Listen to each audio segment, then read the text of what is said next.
उसके बाद हमारे पास आ जाता है मरीन सिलेंडर। मरीन सिलेंडर की डेफिनेशन, मरीन सिलेंडर एक लेबोरेटरी इंस्ट्रूमेंट है जो लिक्विड का वॉल्यूम मेजर करने के लिए यूज होता है। ये जनरली ट्रांसपेरेंट ग्लास या प्लास्टिक का बना होता है। उसके पार्ट्स की बात करें तो हमारे पास सिलेंड्रिकल शेप आ जाता है, लॉन्ग ट्रांसपेरेंट ट्यूब होती है, cylindrical shape, graduation scale markings side पर मिलीलीटर या centimetre, cubic centimetre, millilitre cubic centimetre में मार्क होते हैं। फ्लैट बेस की बात करें तो स्टेबल खड़ा रखने के लिए और पोरिंग लिप लिक्विड को आसानी से डालने निकालने के लिए। वर्किंग की बात करें तो हमारे पास सबसे पहले मरीन सिलेंडर को फ्लैट सरफेस पर रखो, लिक्विड सिलेंडर में डालो, आई लेवल पर मेनिस्कस लिक्विड का कर्व सरफेस देखो। वाटर जैसे लिक्विड का लोअर मेनिस्कस रीड करना चाहिए, मर्करी जैसे लिक्विड का अपर मेनिस्कस रीड करते हैं।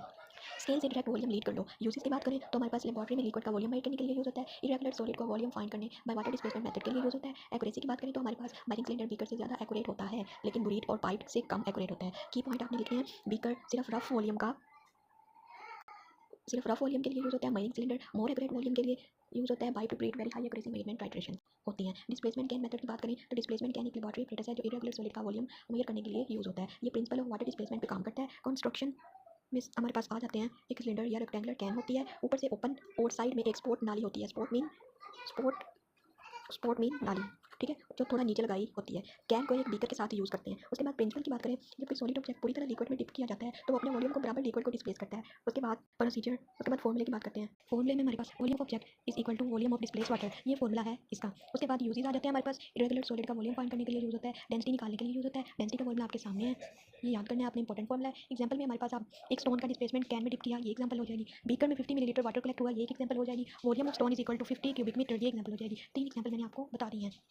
उसके बाद एरर इन मेजरमेंट की बात करें तो सबसे पहले एरर इन मेजरमेंट वो डिफरेंस है जो मेजर्ड वैल्यू और ट्रू एक्चुअल वैल्यू के दरमियान होती है। मतलब जब हम कोई इंस्ट्रूमेंट करते हैं तो वो बिल्कुल एक्जैक्ट नहीं होती, उसमें थोड़ा सा एरर भी होता ही नहीं है। Error is equal to measured value minus true value के इक्वल होता है। उसके बाद टाइप्स की बात करें तो टाइप्स सिस्टमेटिक एरर आ जाएगा। ये हमेशा एक इंटरेक्शन में होती है, या तो ज़्यादा या कम। क्या एक इंटरेक्शन में या ज़्यादा या कम। उसके कोजेस की बात करें तो फॉल्टी इंस्ट्रूमेंट, कौन से instrument, faulty instrument, zero error in vernier और micrometer, wrong calibration, consistent parallax error, eye का रॉन्ग पोजीशन। एग्जांपल इसकी देखें तो हमारे पास वर्नियर कैलिपर का जीरो एरर आ जाता है। रैंडम एरर की बात करें तो हमारे पास ये कभी ज़्यादा कभी कम और प्रेडिक्ट नहीं की जा सकती। कॉजेस की बात करें, environmental changes, temperature, vibration, noise, human reaction, time stop करने में डिले होता है। उसके बाद ग्रोस एरर, ये एरर केयरलेस हैंडलिंग से होती हैं। कॉजेस गलत रीडिंग लिखना, रॉन्ग इंस्ट्रूमेंट का use, improper adjustment, mean minimizing error, instrument को प्रॉपर्ली कैलिब्रेट करो, जीरो एरर चेक और करेक्ट करो। रीडिंग लेने वाले वक्त को मेनिस्कस के साथ लेवल पर रखो, पैरेलैक्स एरर अवॉइड करने के लिए। मेजरमेंट को मल्टीपल टाइम्स रिपीट करो और एवरेज वैल्यू लो। इंपॉर्टेंट टर्म में सबसे पहले एब्सोल्यूट एरर आ जाता है, difference between measure value and true value. Absolute क्या होता है, डिफरेंस बिटवीन मेजर वैल्यू और ट्रू वैल्यू का हम एब्सोल्यूट एरर कहते हैं। उसके बाद रिलेटिव एरर आ जाता है, रिलेटिव एरर की